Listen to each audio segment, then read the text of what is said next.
r/ask Reddit. What social norm do you not follow?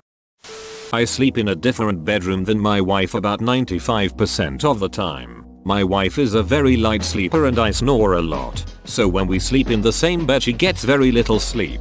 My husband used to have this problem until he got tested for sleep apnea. He got a CPAP machine and holy shit, our married life has never been better. He gets real sleep now, so he's healthier and happier. I sleep well with him because he doesn't snore. Sadly though, after sex instead of our past cuddles till sleep, I look at him and say put your mask on.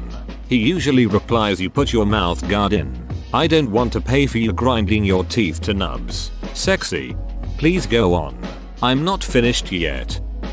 Posting happy birthday on someone's Facebook page on their birthday. I removed my birthday from Facebook. It's actually kinda nice to get like 6 texts rather than 100 wall posts. I did this once and received 2 calls from family members. One of them was on the wrong day. And now my most upvoted comment is about how nobody remembers my birthday, and many people seem to have that in common. People are sad. I'm an admin director for the company I work for. I have my own office. I have a hamster that I keep in my office. Everyone at work thinks I'm crazy, but I DGAF because I have an adorable little floof waiting for me every morning and she likes to climb around on me while I answer emails. I apologize for nothing. Edit. Due to popular demand. Here she is. She's learning a new skill : edit. Here are some gifs of Butterfingers. She likes shenanigans. GIF 1, GIF 2. I have a little mouse on my desk and he runs around in my pockets and on my shoulders when I do work. He's my teeny personal assistant. Your mouse says you have a meeting regarding giving him carrots immediately. Don't be late is important. I talk to myself a shit ton lot. I do this. Been caught out a few times too. My usual response is it's the only way to have a decent conversation. A habit of the old, they choose the wisest person present to speak to. I play the objective in FPS games. Are you sick? It's funny in Halo when people say that I suck because they went 23 while I only went 510. But I have 2 flag captures and they have none. Makeup. I'm not against it and sometimes I'll wear it out in the evenings. I even enjoy watching YouTube makeup tutorials, but all in all I wear it maybe once a month. I went to work the other day with makeup on and to my surprise my co-worker came up and was like, no, you are my role model. I'm not protesting anything. I'm just lazy. I hate how making a cosmetic choice like makeup or growing out your armpit hair or wearing a hijab are so politicized, and that doing them or not doing them is automatically a political statement. Shit man, sometimes I just don't feel like shaving. I'm not trying to dismantle patriarchal beauty standards by being lazy. Maybe I'm having a bad hair day and I have a sweet scarf I'd like to wear over it. Nope, depending on who you ask I must be either supporting Muslim women or a hateful ideology. I just wanna do whatever without people assuming shit. I'm about as big of a feminist as they come. But if one more person says that I've internalized misogyny because I like winged eyeliner and smooth legs, I'm gonna snap. Internalized misogyny is being a woman and thinking all other women are crazy bitches. But you're cool because you play video games and hang with guys. Internalized misogyny certainly isn't about liking the feeling of smooth legs against fresh sheets. FFS. And I'm not dismantling the patriarchy because I'm not wearing makeup. I dismantle it by actually doing shit rather than subtweeting half-assed critiques of other feminists. Chit chat is BS. I'm happy to sit and let everyone drown in the silence. Depends on the chit chat.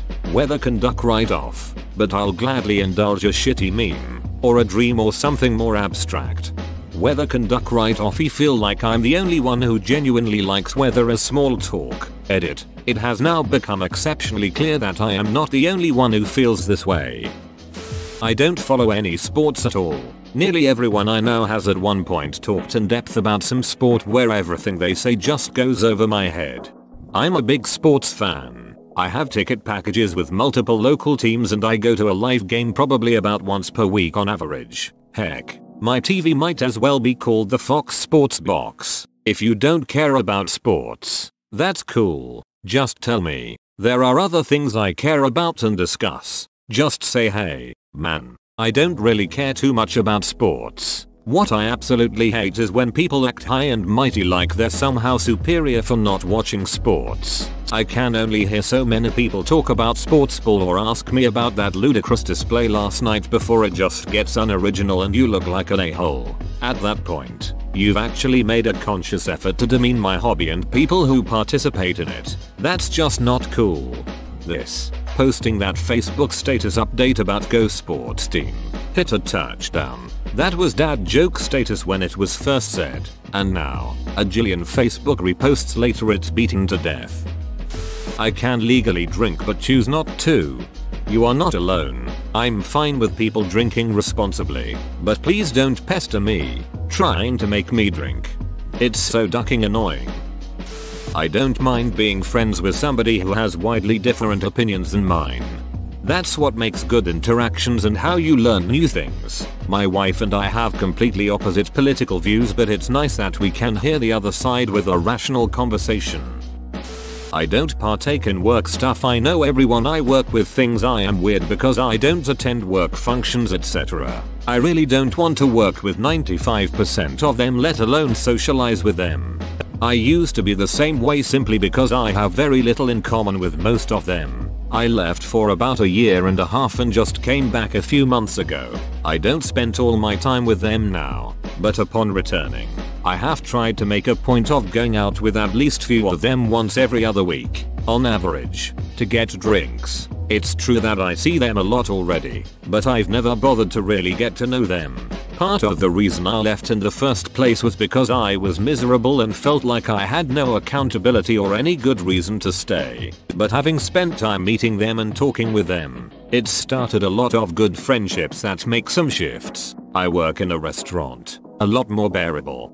I get invited to go out like every week from my coworkers. I never go, yet they still ask haha. I feel rude, but I really don't like going out anymore.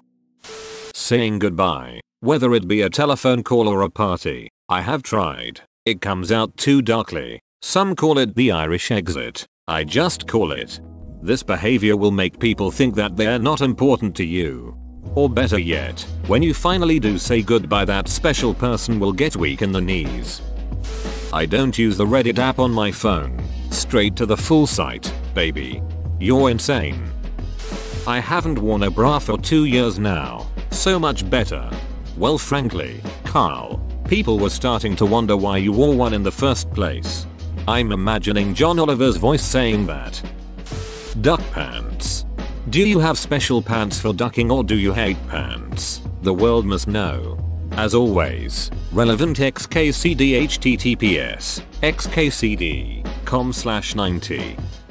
I judge someone based off of my interaction with them, not yours. You can tell me all about how that person is a beach and shouldn't be trusted, but if I spend time with them and they seem pretty okay, then they're pretty okay by me.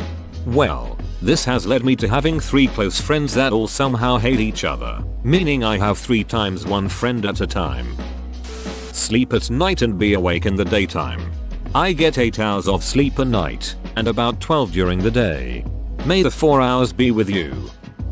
I don't like hugs. It's not really a personal space issue. It's more of a I have scoliosis and certain people hug way too hard and I don't feel like risking unnecessary pain because someone wants a hug. Oh man. I used to be a hug everyone type person, and I'm really big. 6 feet 6 inches, 230-ish lbs, until one night, I was a bit drunk, saw a friend I hadn't seen in a week or 2 and gave her a big hug. She had just had surgery that day and I popped a stitch. I never forgave myself, and now I always ask first. Good on you, seriously. I really don't like hugging people. It's always totally forced on my end. I definitely appreciate someone asking first. My husband and I have never called each other any positive term of endearment. No baby or sweetheart or honey. We were joking about it when we first started dating and called each other poophead. Now, 6 years later, it's still the only thing we call each other. My boyfriend and I sometimes playfully call each other things like loser, dumbass, shit for brains, etc. We've had some people express concern that they're in a mutually abusive relationship, when that couldn't be further from the truth. Username. Taking selfies when a group hangs out. It's not that I don't like taking selfies with my best friends. It's just the aftermath that I hate. Many of my friends actually compare how many likes the same photo they both posted got. A third person may not see it, but as a very close friend, you can easily see the ego conflicts. That, and taking photos of everyday restaurant food. Everyone knows what the dish looks like. You don't need to take a photo and check in all the time. Sometimes, it just gets frustrating. You're sitting there, gorging down on the food, and your friends keep finding alternate angles with better lighting for posting to Instagram or Facebook. I completely agree. My wife and I went out for sushi last night. The food came and looked immaculate. We just looked at each other in appreciation and dug in. Halfway through I said, "Shit, we forgot to take a picture and put it on social media. If we don't do that, did we ever really eat it?" Double quote. She glared at me for interrupting her voracious eating and went back to her meal. My GF asks me to take selfies of her. I explain that it's just called a photo at that point. People generally have lives. I've decided to subvert this by staying in my room eating Doritos all year round. Edit. To those who asked, this is a joke. I don't eat Doritos. I like eating the whole kiwi fruit. Do you like shave it, or do you just enjoy having a fruit's pubes in your teeth? I'm a recent convert. I wear 3 socks on my dong to make a sock-shaped bulge. No one pays any attention to it anyway, and I know that for a fact. I do. Me too. People always look at me like I'm crazy when I comment on their Argyle socks. They look snazzy. I keep right except to pass. Plot twist. He lives in London.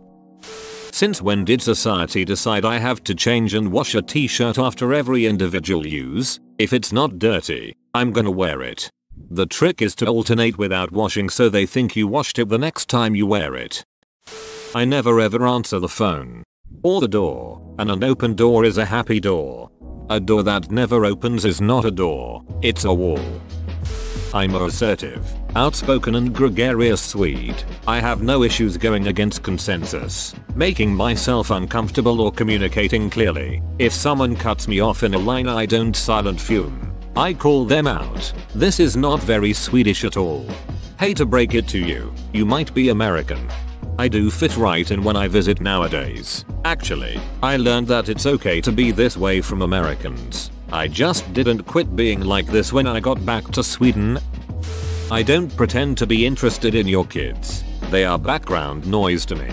Also, if you have a pet, I won't pretend to be interested in you. You are background noise to me. I eat my burgers upside down. The top bun faces the ground. But why?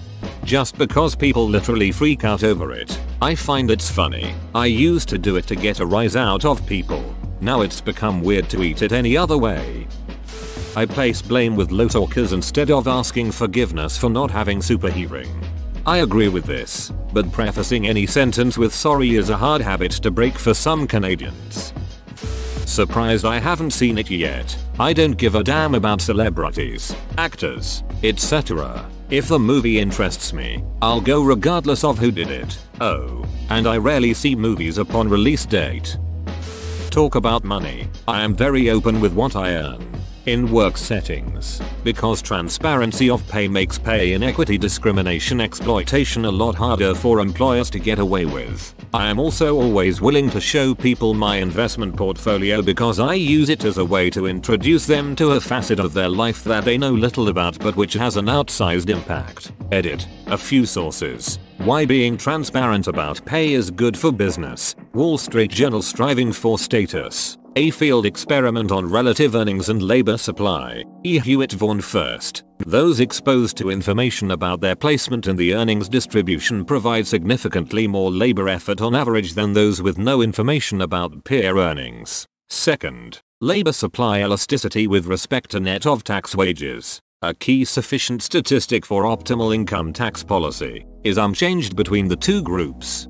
Third, the higher productivity observed among workers exposed to relative earnings information is driven by those workers who experienced an exogenously assigned high relative earnings rank and low average comparison group earnings. Fourth, this later finding is gendered in the sense that women supply more labor regardless of whether they learn they occupy high or low relative standing, while men supply significantly more labor only upon learning they occupy high relative standing. Signaling in secret, pay for performance and the incentive and sorting effects of pay secrecy, E. Bogolilovsky and P. A. Bamberger results indicate that pay secrecy has an adverse impact on individual task performance. Results also indicate that pay secrecy has a similar adverse effect on participant continuation intentions, particularly among high performers. As a man, I talk openly about my feelings. Edit. Unintentional punctuation marks. I do chewy just wish someone would listen. Those stupid clothing trends. I wear whatever the duck I like and whatever I is within the price range I want to deal with.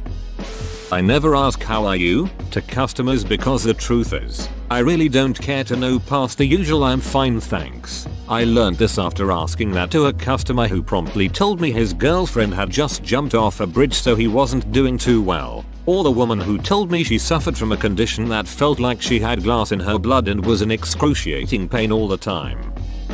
Saying bless you after someone sneezes. Hope that norm will disappear someday.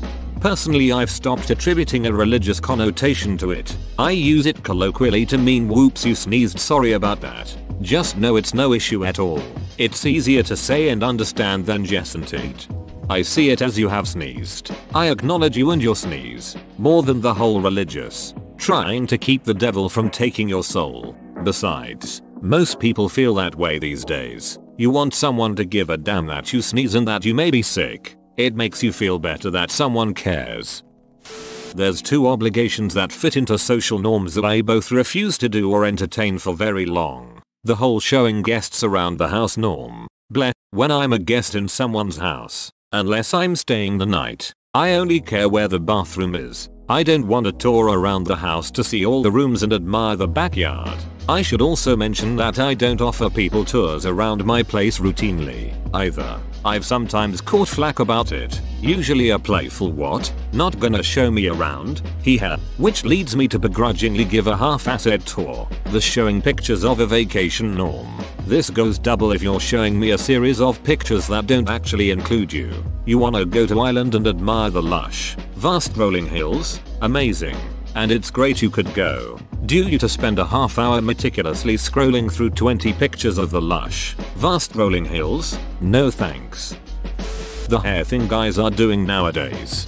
You're gonna have to be more specific. Undercut, short on the sides, long on top. It's a good cut and looks decent even a few weeks after the cut, but yet it's basically what 80% of guys get now. Upvoting things on Reddit. I spend like 12 hours a day on here, but very rarely will I upvote anything at all. 99% of reality TV. I give 0 ducks. I'm a man that likes to use an umbrella parasol when it's sunny. Some people like to give me shit about it being girly, but duck it, portable shade is dope, and any implications of it being feminine is arbitrary f. I am a white, 40-year-old mom. I live in an upper middle class neighborhood and I don't drink wine or caffeinated coffee. I see 50 memes a day about it being wine 30, or all I need is coffee and Jesus. Whoa, you made it to the end? You're a ducking beast. I'll cut you a deal. Smash like and subscribe for more curated content, bruh. It's free and that's a great price.